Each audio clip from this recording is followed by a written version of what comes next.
Hello বন্ধুরা, তোমরা সবাই কেমন আছো? আশা করি তোমরা সবাই ভীষণ ভালো আছো।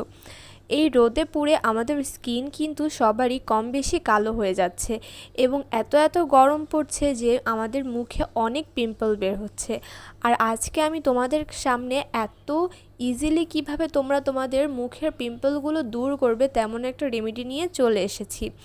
আমাদের টিনেজার আপুদের এই প্রবলেমগুলো বেশি হয়ে থাকে, মুখে ব্রণ ওঠা এবং ছোট ছোট অনেক দানা দানা বের হয়ে থাকে, আর তারাই কিন্তু আমার আজকের ভিডিওটি সম্পূর্ণ দেখে থাকবে।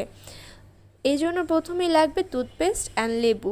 তোমরা এই দুইটি উপকরণের সাথে আরও একটি উপকরণ অ্যাড করবে। এখানে আমি প্রথমে নিয়ে নিয়েছি 1 চামচ পরিমাণ টুথপেস্ট এবং টুথপেস্টের সাথে তোমরা এখানে অ্যাড করে দিবে একটু লেবু, 2 থেকে 3 ফোঁটা পরিমাণ।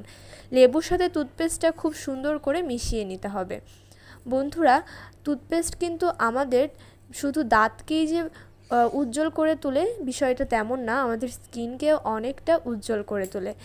তারপর এখানে অ্যাড করে দিচ্ছি একটু কাঁচা হলুদ। তোমরা চাইলে বাটা যে হলুদ সেটাও কিন্তু ব্যবহার করতে পারো। আজকের এই রেমেডিটি তোমাদের তাৎক্ষণিকভাবে ব্রণকে যতটা না একদম ছোট করে ফেলবে, ঠিক ব্রণের দাগও ততটা দূর করে ফেলবে।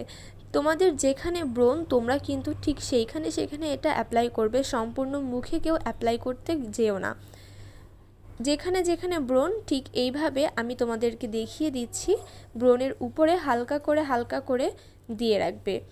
এই রেমেডিটা তোমাদের ব্রণকে মাত্র একদিনে, তোমরা যদি রাতে ঘুমানোর আগে ব্যবহার করে থাকো এবং সকালবেলা মুখটাকে ধুয়ে ফেলো, তাহলেই দেখবে ব্রণ কতটা চুপসে গেছে এবং ব্রণ আস্তে আস্তে কমে যাবে।